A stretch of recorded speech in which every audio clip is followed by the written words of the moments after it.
Hey guys, today we're gonna actually see how to air fry your samosa.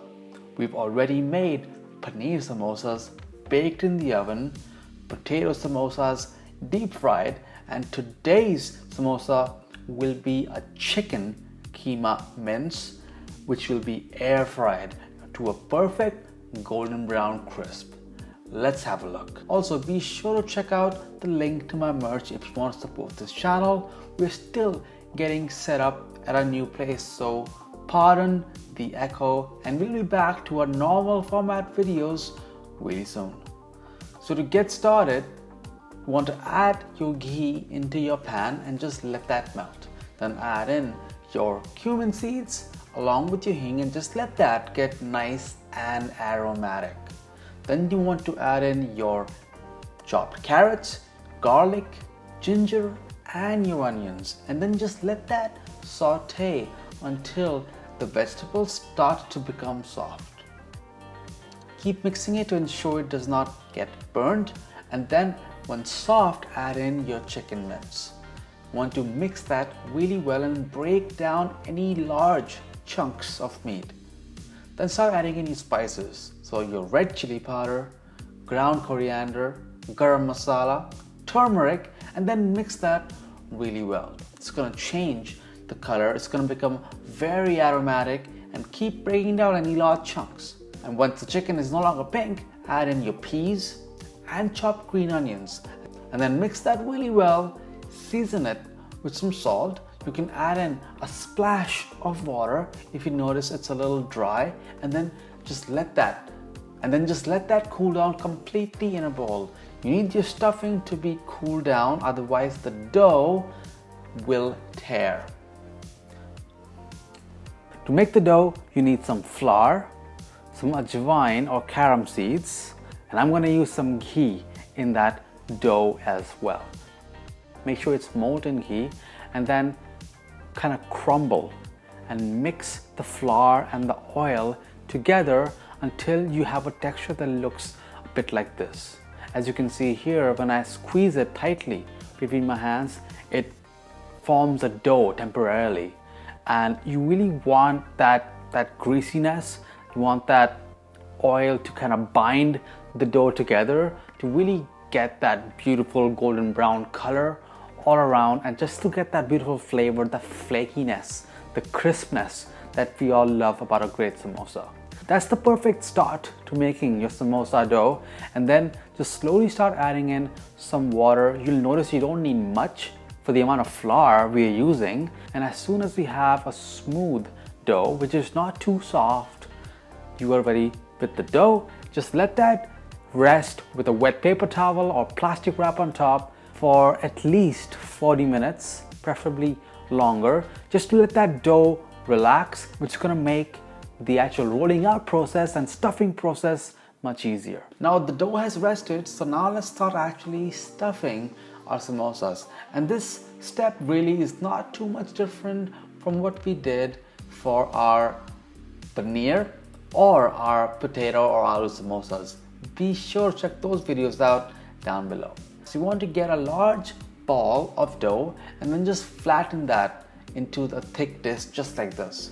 Then using a rolling pin, roll that out thin and then cut that right down the middle.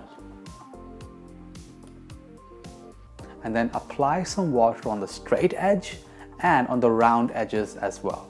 Take the straight edge and bring it straight down in half while folding it to make a seal with the wetness that you just created with the other side of the straight edge. Press that to make sure it is nice and secured, and then pick it up and you have a cone. And then add in a couple of tablespoons of your chicken filling into your cone. You want to avoid as much air as you can, and you want to make sure that you fill it as much as you can. Make sure there's about a ½ inch gap that you leave at the top so that you can seal the samosa really well so it doesn't come apart while baking. Then just press the edges of the dough, and the water we added earlier will help stick the dough together. And sometimes if you've seen samosa standing, well, you can do that by folding that centerpiece onto itself, just like this one. It's going to create a pleat, and that's what helps make the samosas stand. But you can make whatever shape you want, really. Now do the same with the remaining portions of your dough, or as long as your filling lasts, and then just set that aside onto your work surface, or you can place them on a baking sheet so we can apply some ghee over the top. We're doing this to make sure that it gets that beautiful golden brown color while cooking. Then in the basket of your air fryer, start placing your samosas. Make sure they don't really touch or are sitting on top of each other, and try to leave as much gap as you can. The more gap there is, the more room is there for the hot air fryer air to go around and cook your actual dish. Then set the air fryer to air fry mode, set the temperature to 350 F, and then cook it for 20 minutes. After about 10 to 12 minutes, you'll see something that looks like this. At this point, I like to add some more ghee over the top just to get some additional color, but this step is completely optional. And after 20 minutes, this is what you're going to be greeted to. Some beautiful golden brown samosas. Can you really tell them apart from the baked or the deep fried one? If I had everything on a plate, would you be able to tell which one was deep fried or which one was air fried with 100% confidence? Let me know in the comment section down below. And now it's time for a bite. So let's take a look at this beautiful golden brown samosa. I have some mint chutney here, and let's just take a look as to what that inside really looks like. This is one of my favorites. It's just a meat lover's dream. Just pastry, just crispy, some nice juicy meat with sweet peas, sweet carrots, onions, and a nice delicious chutney. I hope you guys like this video, and we'll be back to our regular format really soon once we're all set up at the new place.